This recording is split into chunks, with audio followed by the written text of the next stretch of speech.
Over the past two videos, we've explored some of the strangest things dogs do every day: tilting their heads, running wild after a bath, spending forever sniffing a single patch of grass, circling before going to the bathroom, scratching the ground, stopping in the middle of a walk for reasons we couldn't even see.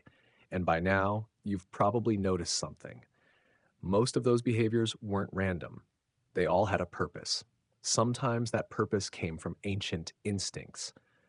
Just sometimes it came from communication. Sometimes it came from the incredible way dogs experience the world through scent.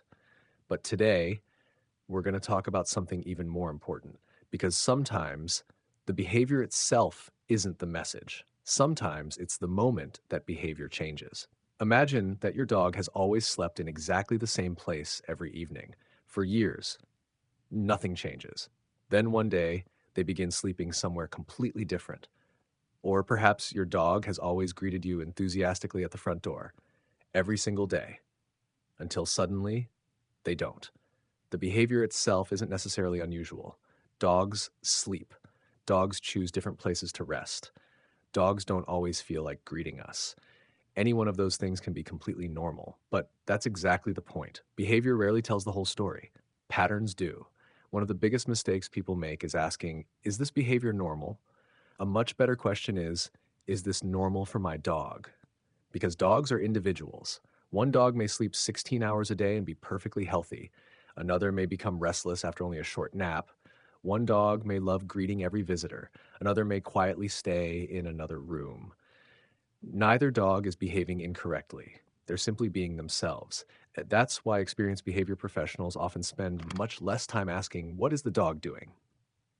And much more time asking, has something changed?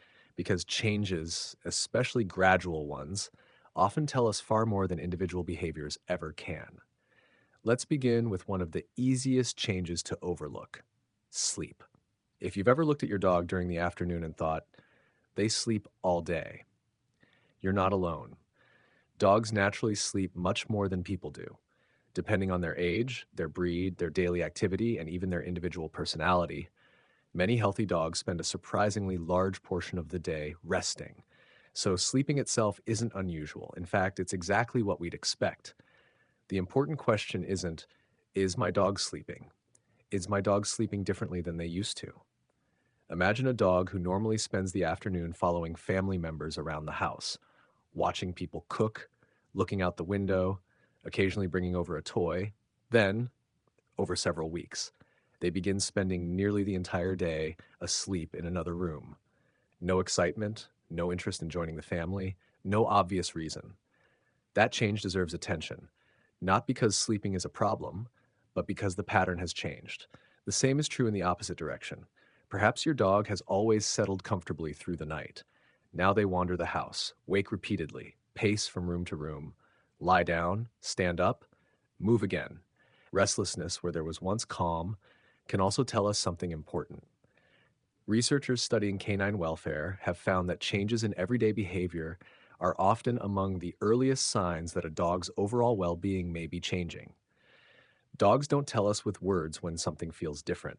Very often, they tell us by changing their routine. That doesn't automatically mean illness or pain or a serious problem.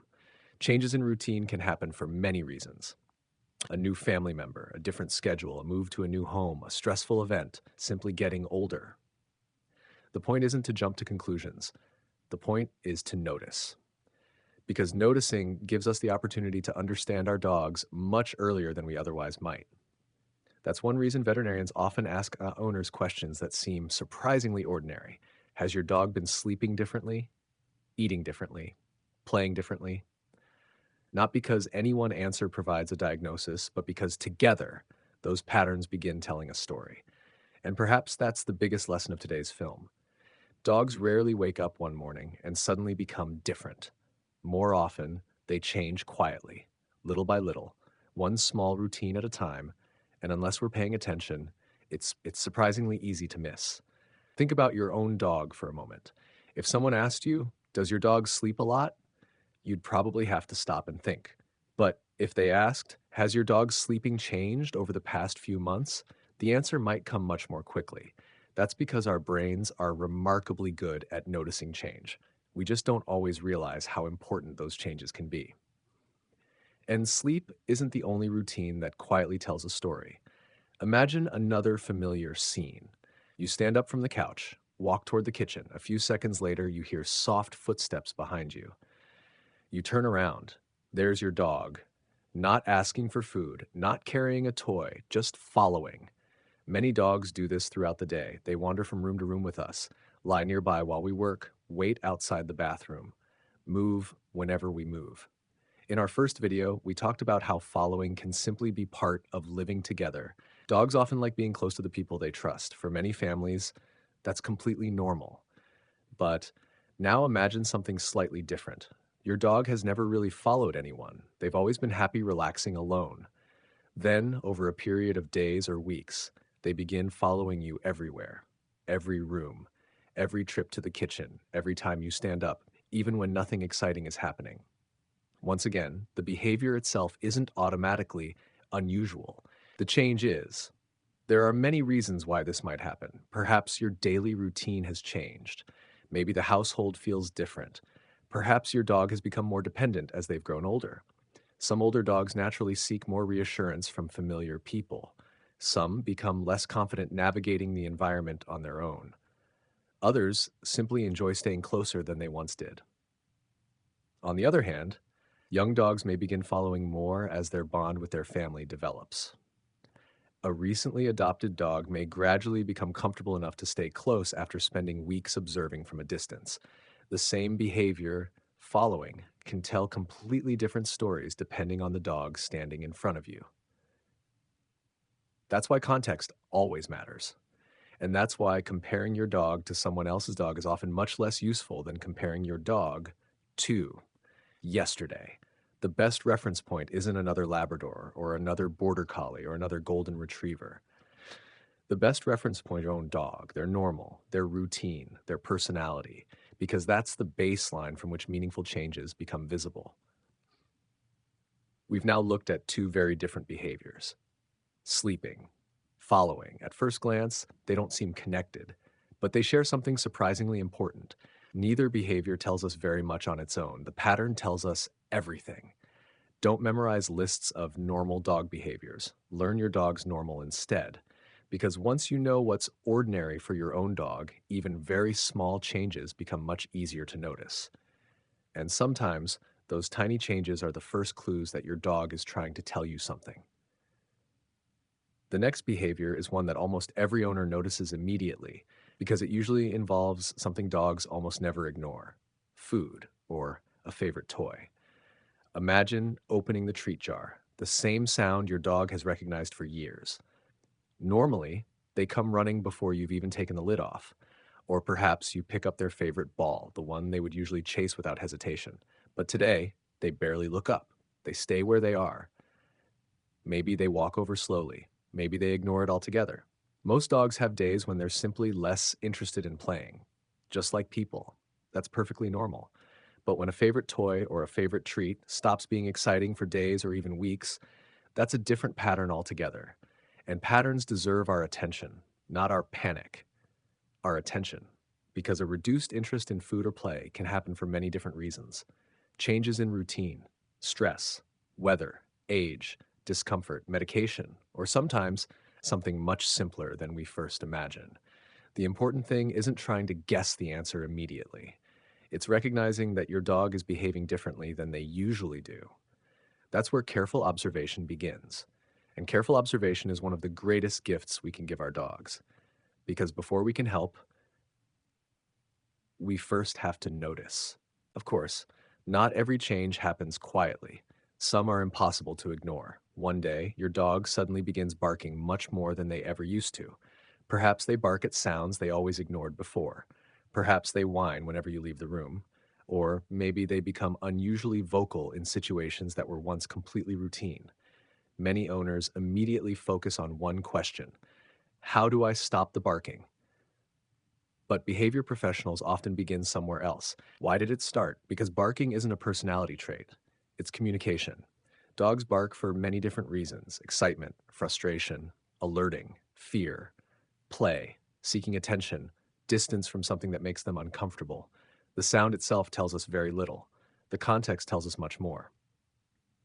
Imagine two different dogs. One barks happily when a family member comes home. Their body is loose, their tail is wagging, their movements are relaxed. Another dog barks with a stiff body, a fixed stare, and a tense posture every time someone walks past the window. Both dogs are barking, but they're communicating completely different things. Now imagine a third situation. A dog who has never been particularly vocal suddenly begins barking every evening. Nothing obvious has changed, at least, nothing obvious to us. That's when observation becomes especially important. What happens just before the barking begins? Is it always the same time of day, the same room, the same sound, the same visitor, the same activity? Very often, the pattern appears before the explanation does. And once you notice the pattern, the behavior begins making much more sense. This is one reason experienced trainers and veterinary behavior professionals ask owners to describe exactly when a behavior happens, not simply what happens, because timing often reveals relationships that would otherwise remain invisible. The barking itself is only one piece of the puzzle. Everything surrounding it completes the picture. We've now explored changes involving sleep, following, interest in favorite activities, and vocalization. Different behaviors. One common lesson. The question is rarely, does my dog do this? The better question is, what changed? Because change is often where communication begins. Sometimes those changes are easy to notice. Other times they're surprisingly subtle. Imagine walking toward the car for years. Your dog has happily jumped inside before you even open the second door.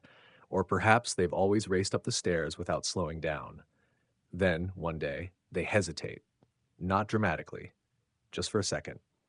The next day, they hesitate again. A week later, they stop completely. Many owners assume their dog has suddenly become stubborn, or perhaps frightened for no reason. But behavior doesn't usually change without a cause. Sometimes the explanation is emotional. Perhaps something heightening happened near the car. Perhaps the surface became slippery. Perhaps a loud noise created a negative association. Dogs are excellent at remembering emotional experiences connected to specific places. At other times, the explanation may have nothing to do with emotion at all. A staircase that once felt effortless may become uncomfortable. Jumping into the car may no longer feel easy. Again, the point isn't to guess, it's to notice. Because when familiar places suddenly become places a dog wants to avoid, that change deserves curiosity. Not punishment, not frustration. Curiosity. Ask yourself, what might have changed from my dog's perspective? That's often a much more useful question than, why won't my dog listen? The more you practice asking that question, the more naturally you begin seeing the world through your dog's eyes. And perhaps no behavior demonstrates that better than the final one we'll explore today, because it's one that many owners notice, yet few recognize as meaningful. A dog who simply can't seem to settle down. Have you ever seen your dog do this? They lie down. A minute later, they stand up again. They walk into another room, turn in a circle, lie down once more, only to get up again a few moments later. They move from the rug to the couch, to the hallway, back to the rug. Nothing seems to satisfy them. At first, it doesn't look like much. Many owners simply assume, my dog just can't get comfortable today.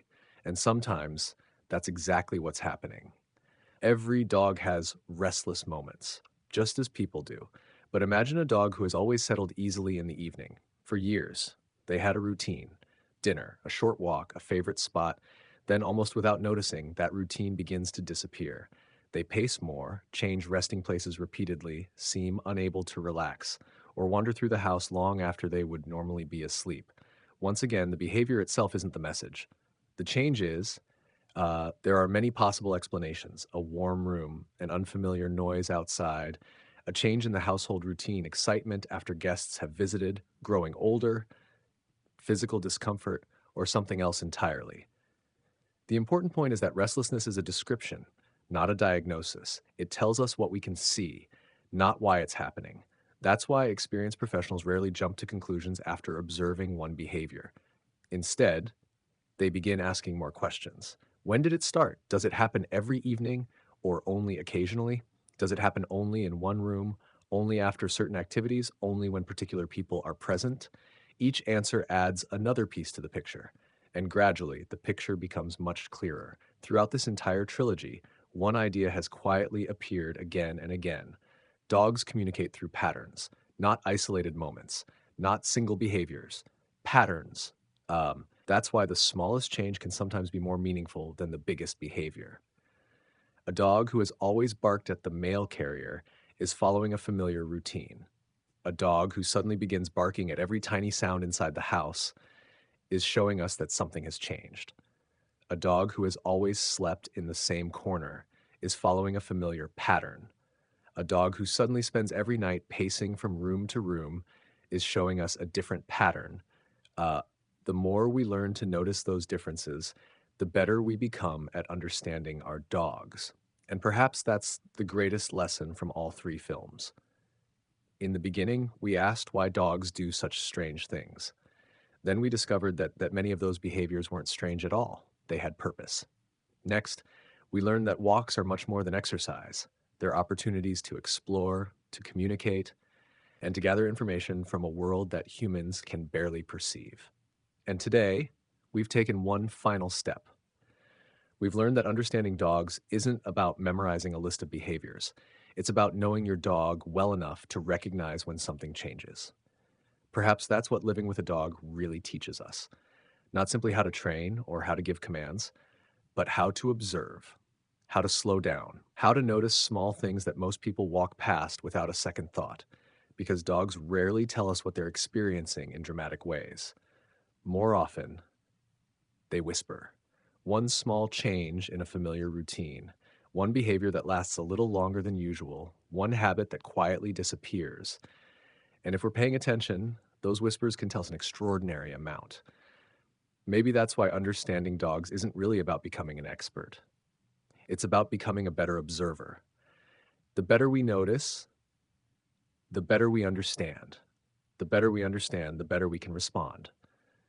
And perhaps that's the greatest gift we can give the animals who share their lives with us. Not because they expect us to understand every behavior perfectly, but because they're communicating with us every single day in the only language they've ever had. And the more we learn to listen, the stronger that relationship becomes. Thank you for joining me for this three-part journey into the hidden world of dog behavior. I hope you'll never look at your dog's everyday habits in quite the same way again.